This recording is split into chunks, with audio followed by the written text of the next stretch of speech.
చేయకూడదు, అసలు తనకి హెయిర్ అనేది కట్ చేయకూడదు చెప్తే సరే అని చెప్పేసి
చెప్తుంది ఒకసారి పడుతుంది ఏమని క్వశ్చన్ ఆన్సర్ కాదు క్వశ్చన్ కంగారు పడకండి ఒకసారి అదే 14వ అధ్యాయంలో 14వ వర్షంలో ఒకసారి చూడండి.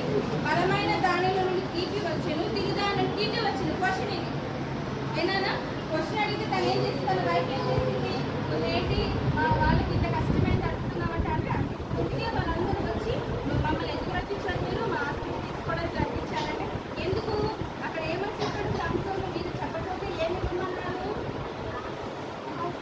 దుస్తువులు ఇవ్వమన్నారా మేమందరం ఇప్పుడు మేము చేయాలంటే మాకు అంత అవ్వదు కదా మాకు అంత సమస్య లేదు మీరు ఇలా రప్పించారేంటి మమ్మల్ని ఈ పక్కన అడిగి ఆశ్రయం కట్టుకొని డైలీ వెళ్తున్న దగ్గర ఏడిస్తే తను ఇసుకుపోయి ఏమన్నా ఆన్సర్ చెప్పారు. ఆన్సర్ చూడండి అక్కడ ఏముందో ఆన్సర్ సంస్థకి తన భార్య మీద కోపం వచ్చి అక్కడి నుంచి వెళ్ళిపోతారు.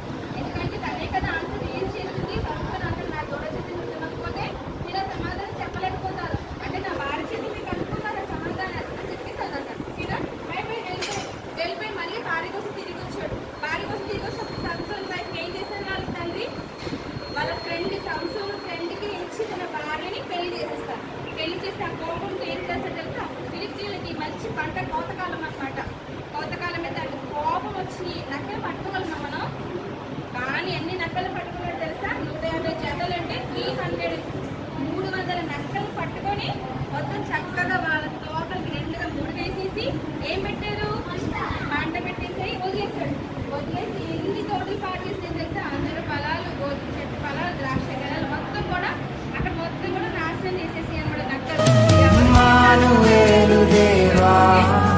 నాతో ఉన్నవాడా నాకుండా కోట నీవే దేవా భయపడను నేను నా తోడు నీవుండగా దిగులిడను నేను నా అండ నీవే. చంపేస్తున్నారు మీరు నన్ను చంపేసారంటే లేదు నిన్ను ఫిలిస్తీన్లకు అప్పగిస్తాం తప్ప నీదేమి మేము చంపము అని చెప్పేసి చెప్తారు. తనని కొత్తగా పేరిన తాడుతో కట్టి తీసుకెళ్తాం. మౌనంగానే ఉన్నాడు. లాస్ట్కి ఎక్కడ లేహీకి వచ్చిన తర్వాత లేహీ దగ్గరికి వచ్చిన తర్వాత తనని చంపాలనుకున్నప్పుడు దేవుని బలం తడిపి వచ్చినప్పుడు ఒక్కసారిగా ఆ కాళ్ళని నేను తెంచి పెడతాను. తెంచి వేసి అక్కడ ఉన్న వాళ్ళందరినీ కూడా ఫిలిస్తీన్లందరినీ కూడా ఒక్కసారి చూడండి ఫిలిస్తీన్లకి ఆడిన దావడ ఎముకతో పచ్చిగాడి దావడ ఎముకతో మొత్తం ఎంతమంది చంపేస్తారో 1000 మందిని చంపేస్తాడు. 1000 మందిని చంపాలంటే గాడిద దావడ ఇంటికి అంత శక్తి ఇవ్వమంటారా? ఎవరిచ్చారంటే శక్తి దేవుడు ఇచ్చారు కదా. చిన్న దంతంతో ఈ పాటతో గాడిద పాటతో చంప 1000 మందిని చంపాలంటే ఎంత గొప్పగా దేవుడు అతని బలపరిచారు. దేవుడు ప్రార్థన చేస్తారు వీళ్ళ చేతులు నేను చనిపోకూడదు వీళ్ళు నేను చంపాలి వాళ్ళకి చంపగలిగిన శక్తి నాకు ఇవ్వు నేను చేసేది న్యాయమే కదా అని చెప్పేసి ఎవరు ప్రార్థన చేస్తారు అక్కడ సంసోను ప్రార్థన చేస్తాడు. సంసోను ప్రార్థన చేస్తే అక్కడ ఆయుధాలు ఏం లేవు. 1000 మంది సైన్యం వస్తున్నారు కదా వాళ్ళ దగ్గర ఎన్ని ఆయుధాలు కదా. కానీ సంసోన్ దగ్గర ఉన్న ఒకే ఒక ఆయుధం ఏంటి? దవడ ఎముక. ఎవరిది? గాడిద దవడ ఎముక. గాడిద దవడ ఎముకతో పట్టుకొని అందరినీ 1000 మందిని చంపేస్తాడు. 1000 మందిని చంపే శక్తి దేవుడిచ్చాడు. ఎవరిచ్చారు నాన్న? మొత్తం కుప్పలుగా పడేస్తాడు మొత్తం అంతా. ఇది మొత్తం కంప్లీట్ చేశాడు. ఓకేనా? నెక్స్ట్ ఒకసారి అతనికి ఆ ప్లేస్ కి రామాత్లేహి. ఈ ప్లేస్ కి ఏం పేరు పెట్టారు? రామాత్లేహి అంటే దవడ కొండ. కింద చూడండి ఎంత చంపారు అక్కడ. రామాత్లేహి అంటే ఏంటి? దవడ కొండ అంటే ఏంటి? రామాత్లేహి. చూడండి 15వ అధ్యాయంలో 17వ వచనంలో ఆ ప్లేస్కి ఏం పేరు పెట్టారు నాన్న?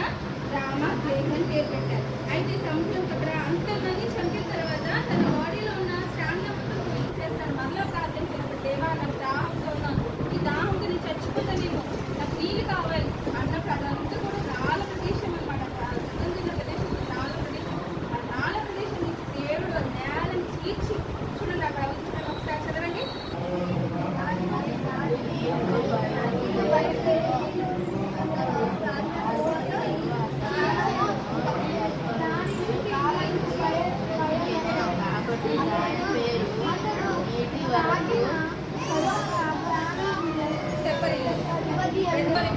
ఆ ప్లేస్ ని ఎన్హోకోరే అని ప్లేస్ పేరు పెడతారు. సరే అక్కడి నుంచి వెళ్ళిపోతారు. వెళ్ళిపోయి గాజాకి వెళ్తారు. ఎక్కడికి వెళ్తారు? అక్కడి నుంచి గాజాకి వెళ్ళి ఒక వ్యభిచారి దగ్గర ఉంటాడు. గాజాకి వెళ్ళాడని, వ్యభిచారి దగ్గర ఉన్నాడని తెలిసి అక్కడ ఉన్న వాళ్ళందరూ తెలిసి తనని చంపాలనుకున్నప్పుడు అక్కడ ఏం జరుగుతుందంటే వాళ్ళందరూ గాజాలో సంసోన్ ఉన్నాడని ఇన్ఫర్మేషన్ తెలుసుకుని తనని చంపాలని గాజా ప్రజలందరూ కూడా వెయిట్ చేస్తూ ఉంటారు. నైట్ అంతా వెయిట్ చేస్తుంటారు. తెల్లవారుసరికి తను చంపేయాలనుకుంటారు. కానీ సంసోను మధ్యరాత్రి వాడు కొడుతుంటాడు. మధ్యరాత్రి వాడు కొడుకుని లెగిసి మొత్తం ఏం చేస్తారు? వాళ్ళందరినీ భయపడడానికి ఆ గాజా ప్రాకారంలో ఉన్న పెద్ద పెద్ద తలుపులు ఉంటాయి. ప్రాకారం గోడలు ఎలా ఉంటాయి? ఇప్పుడు మనకి అసెంబ్లీ గోడలు ఎలా ఉంటాయి? గేట్లు ఎలా ఉంటాయి? చాలా పెద్దగా ఉంటాయి కదా. అలాంటి మొత్తం గేట్ ప్రాకారం సంబంధించిన ఆ యొక్క డోర్ని మొత్తం కూడా మొత్తం సైడ్లో చూస్తారా గుమ్మాలతో సహా మొత్తం లేపారు. అంత బలము, అంత శక్తి సంసోను దేవుడిచ్చారు. అది చూసి వాళ్ళందరూ కూడా భయపడిపోతారు అనమాట. ఇంత పెద్ద తలుపులు మోసి కొండకి తీసుకెళ్తారు. ఇలా 16వ అధ్యాయంలో చూడండి. గాజాకు వెళ్ళి అక్కడ చదివేస్తారు. నెక్స్ట్ 2 ద్వార బంధకాలను 3 లాస్ట్లో 2 ద్వార బంధకాలను పట్టుకుని వాటిని అడ్డకరతో తోటి వాటి భుజము మీద పెట్టుకుని హెబ్రోనుకు ఎదురుగా ఉన్న కొండకు వాటిని తీసుకెళ్ళారు. కొండ ఎక్కడ మళ్ళీ అంతమంది తలుపులు పట్టుకుని కొండెక్కి సంసోన్ అంత బలమైన తలుపులు పట్టుకొని పైకి కొండ మీద ఎక్కేసాడు. హెబ్రోను మీద ఉన్న కొండ మీద అదంతా చూసి భయం వేసిపోయి అక్కడ వాళ్ళందరూ కూడా భయపడిపోయి సంసోన్ రాకపోయేసరికి నెక్స్ట్ ఏం జరిగిందంటే నెక్స్ట్ ఎక్కడికి చూడండి. అక్కడి నుంచి మళ్ళీ అక్కడ 4వ అధ్యాయంలో పిమ్మట షోరేకు లోయలో ఉన్న దెలీలా దగ్గరికి ఉంటాడు. ఎవరినైనా దెలీలా అన్నమాట. దెలీలా దగ్గరికి వెళ్ళి తన దగ్గరే ఉండి అక్కడ ఉన్నాడని చెప్పేసి ఫిలిస్తీయులకు తెలుస్తుంది. చూడండి అందరూ అతను బలం చూసి అక్కడిని చంపాడు, 1000 మందిని చంపాడు గాడిదతో. అవునా? తర్వాత డోర్ ఇంత పెద్ద గాజాలను డోర్ ఇంత బలం ఎలా వచ్చింది అంటే ఏసీ ఇచ్చాడు కదా. అది వాళ్ళకి తెలియదు కదా. ఏసీ ఇచ్చిన సంగతి వాళ్ళకి తెలియదు. కానీ అప్పుడు అందరూ కలిసి దెలీలా దగ్గరకు వచ్చి అంటారు, తన బలం ఎక్కడుంది, తనకు అంత శక్తి ఎలా వస్తుంది, మాకు చెప్పు. మాకు చెప్తే మా అందరి దగ్గర ఒక్కొక్కరు 1000 వెండి నాణాలు నీకు ఇస్తాం. వేసి అందరి దగ్గర నుంచి 1000 వెండి నాణాలు నీకు ఇస్తామంటే తనకు ఆశ దాన్ని వెళ్ళి అడుగుతారు అనమాట. నీకు ఇంత బలం ఎక్కడి, నీకు ఇంత బలం ఎలా వస్తుందని సంసోన్ చెప్పడం అనమాట. ఫస్ట్ ఏం చేస్తాడు తెలుసా? తనని ఆట పట్టిద్దామని చెప్పేసి ఫస్ట్ చూడండి ఒకసారి సంసోను 16వ అధ్యాయం 7వ వచనంలో చూడండి. సంసోను 7 నిరవంజి చుక్కలతో నన్ను బంధించిన యెడల నేను బలహీనమైపోతాను. నిరవంజి అంటే ఒక చెట్టు అనమాట. దాని గురించి చూసినప్పుడు అది మామూలుగా మనకి రోడ్ల నుండి చూసేవారు. దాన్ని ఏమంటారు? మనిషి కోడలు ఉంటాయి కదా, కోడలు లాగే సేమ్ కానీ దానికి అవసరం ఉంటుంది. దాని తాళ్ళు చాలా గట్టిగా బలంగా ఉంటాయి కోడలు అనమాట. దాంతో నువ్వు నన్ను బంధిస్తే నా బలం పోతుంది. ఫస్ట్ నిరవంజి చెట్టు చుక్కల కోడలు బలం, నా బలం అంతా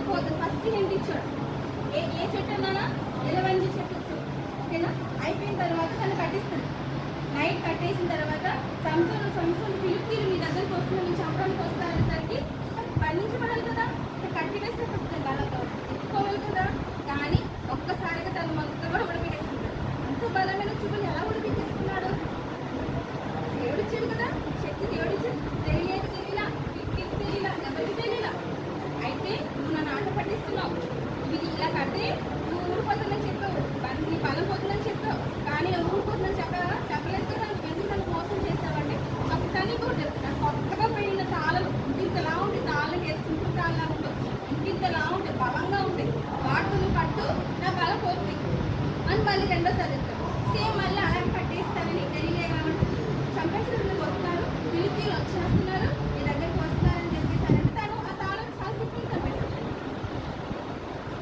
సింపుల్ గా కనిపిస్తాడు. ఏమైంది? నువ్వు అబద్ధం చెప్తావు. ఫస్ట్ ఏమో 25 చుక్కలు అన్నావు, ఇప్పుడేమో ఇయ్యన్నావు, తాళ్ళు అన్నావు. ఫస్ట్ ఏమన్నా 25 చుక్కలు, నెక్స్ట్ కొత్తగా పెరిగిన తాళ్ళు కట్టాడు ఉడిపోయాడు. నిజం చెప్పు, నిజం చెప్తే నాకు నేను నా మీద నీకు ప్రేమ ఉన్నట్టు లేకపోతే లేనట్టు. తను ఏమంటే ఏడుగా అల్లి చూడండి, అక్కడ ఉంది చూడండి, నీకు నా తల జడలని ఏడును అల్లికలు అల్లిన కదా సరే అని అన్నాడు. అంటే దాన్ని అల్లేసి దాన్ని పెట్టేసి మేకలు కొట్టమంటాడు. మేకలు కొడితే నా బలమంతా కోరుకొని అడిగాడు. ఏమన్నాడు? ఫస్ట్ ఏమో 20 చుక్కలతో కట్టమన్నాడు, నెక్స్ట్ ఏమో కొత్తగా పెరిగిన తాళన్నాడు, నెక్స్ట్ ఏమో ఏమన్నా పేరుని ఏడుగా అల్లికలు అల్లి నువ్వు మేకలు కొట్టు నా బలమంతా పోతుందని అంటాడు. నిజమేనేమో చూస్తారు కదా, నిజం చెప్తాడేమో అంటే నిజంగా దాన్ని కొడుకున్నప్పుడు దాన్ని అల్లేసి మేకలు కొట్టేసి మేకలు వేసి వచ్చేసాడు. వచ్చేసరికి ఇదేంటి, ఫస్ట్ ఏమో చెప్పు అది మోసమే, ఫస్ట్ ఏమో ఇది చెప్పు, నెక్స్ట్ ఏమో ఇది చెప్పు ఇది మోసమే, థర్డ్ ఇది కూడా నీ ఫలం ఎందులో ఉందో చెప్పట్లేదు, నువ్వు నన్ను బాధపడుతున్నావు, నువ్వు నన్ను మోసం చేస్తున్నావు. డబ్బులు చూసావా, దెబ్బలాడింది అనమాట వెళ్ళి దెబ్బలాడేసరికి ఇంకా నా వల్ల కాదని చెప్పేసి దాన్ని ఏం చెప్తారంటే, నేను పుట్టిన దగ్గర నుంచి కూడా గర్భంలో ఉన్నప్పుడే నా పేరు మీద ఇప్పటి వరకు మంగళ కట్టి పడలేదు, ఎప్పుడైతే ఇది తీస్తారో 4 శక్తి పోతుందని చెప్పేస్తారు. రిలీజ్ చేస్తాడు, నిజమేంటో రిలీజ్ చేస్తాడు. అప్పుడు తను చక్కగా పొడగబెట్టుకొని చక్కగా గుజ్జగించి పొడగబెట్టుకొని ఒక మనిషిని తీసుకొని వచ్చి దాని హెయిర్ మొత్తం కూడా కట్ చేసేస్తాడు. అప్పటి వరకు 3 సార్లు కూడా ఎప్పుడైతే వదిలేస్తారో అక్కడ కూడా హెయిర్ రిమూవ్ చేసేసరికి ఓకే గుడ్, వెరీ గుడ్, అర్థమవుతుంది. అయితే నెక్స్ట్ సంవత్సరం హెయిర్ కట్ చేస్తారు కదా, నిన్ను చంపడానికి వాళ్ళు వస్తున్నారు అని చెప్పేసి అనేసరికి పరిగెట్లేకపోతున్నాడు, బలం లేదు. ఏమైపోయింది, ఏం జరిగింది అక్కడ? హెయిర్ కట్ చేస్తారు. Very good Ashish. ఏం చేశారు? హెయిర్ రిమూవ్ చేసేసారు. బలమంతా పోయింది, అవునా? బలమంతా పోయేసరికి మళ్ళీ బంధించేశారు, ఫిలిస్తీన్లు బంధించేశారు. అయినా చెప్పేశాడా, రహస్యం చెప్పేశాడా? తెలిసిపోయిందా? వాళ్ళు బంధించుకొని తీసుకెళ్ళి చూసుకో సంవత్సరం నరక యాతన. అసలు ఇంత బతికుండగానే చాలా హింసించారు, కళ్ళు పీకేశారు, బాగా కొట్టేవారు. బతికుండగానే కళ్ళు పీకేసి ఎంత కాదు కళ్ళు ఇచ్చేవాళ్ళు బలమైన. వాళ్ళందరూ అనుకుంటారు చేయండి మనం 23వ వచనంలో వాళ్ళందరూ అనుకుంటారు సంవత్సరం మన దేవుడు మనకి ఇచ్చేసాడు, మనం ఏం చేద్దాం అతన్ని ఏడిపిద్దాము అని చెప్పేసి మందిరం దగ్గర తీసుకొస్తారు. చిన్న బాబు నుంచి మందిరంలోకి తీసుకొస్తారు. తీసుకొచ్చిన తర్వాత ఆ బాబుతో ఒకటి సంవత్సరం నన్ను ఇక్కడి నుంచి ఈ గుడికి మెయిన్ బలమైన స్తంభాల దగ్గర నన్ను నిల్చోబెట్టు, నేను అక్కడ తడుముకుంటూ నిల్చుంటాను అని చెప్పేసి అంటాడు. సరే నా బాబు తీసుకెళ్ళి నిల్చోబెట్టారు. రమాల మీద 3000 ఉంటారు, 3000 పైన జనాలు ఉంటారు. అంత శ్రీలేఖని చూసిన వాళ్ళందరూ ఎగతాళి చేస్తుంటారు, ఏడిపిస్తూ ఉంటారు. అయితే అక్కడ నిల్చోబెట్టాలంటే సంస్థను ఒక్కసారి దేవా నన్ను జ్ఞాపకం చేసుకో, వినాలి, నన్ను ఒక్కసారి నన్ను జ్ఞాపకం చేసుకో. మరి బలం ఉందా సంస్థకి అక్కడ? ఎందుకు లేదు? తీస్తారు. చాలా రోజులు చక్కగా ఉన్నారు కదా, వాళ్ళ దగ్గర ఇది గుండు తీసిస్తాడు, హెయిర్ రాదా? హెయిర్ రాదా? గుండే ఉంటుందా? హెయిర్ వస్తుంది కదా. దేవుడు కూడా చిన్న చిన్నగా సంసోనికి హెయిర్ అనేది వచ్చింది. ఎక్కడ నిలబెట్టమన్నాడు? ఆ మందిరం మెయిన్ పిల్లల దగ్గర నిలబెట్టమన్నాడు. హెయిర్లో బలం ఉందా? హెయిర్ వచ్చిందా? హెయిర్ పోయినప్పుడు కదా బలం పోయింది, హెయిర్ వచ్చింది కదా. 2 స్తంభాల మధ్య నిలబడి దేవా నన్ను ఒక్కసారి జ్ఞాపకం చేసుకో, వీళ్ళందరినీ కూడా చంపేయాలి, నన్ను ఎంతో చూపెట్టారు, ఎంతో బాధ పెట్టారు, నేను వీళ్ళ చేతిలో చనిపోవడం నాకు ఇష్టం లేదు అని ఆ మందిరం మెయిన్ పిల్లల దగ్గరికి ఒక్కసారిగా పెద్ద పిల్లలు చాలా పెద్ద అనమాట. అసలు చాలా రావుగా ఎత్తుగా ఉంటాయి, వీళ్ళతో ఇళ్ళని పట్టుకోలే కూడా ఒకసారిగా వాటిని తోసేసిస్తే మొత్తం పునాదులు మొత్తం తగిలిపోయి విరిగిపోయి మొత్తం కూడా పడిపోతుంది, మొత్తం కూలిపోతుంది. మొత్తం కూలిపోయిన దాదాపుగా 3000 పైన జనాలు అక్కడ చనిపోతారు. తను బ్రతుకున్నప్పుడు కంటే ఆ క్షణాన చంపిన వాళ్ళే చాలా ఎక్కువ మంది అన్నారు.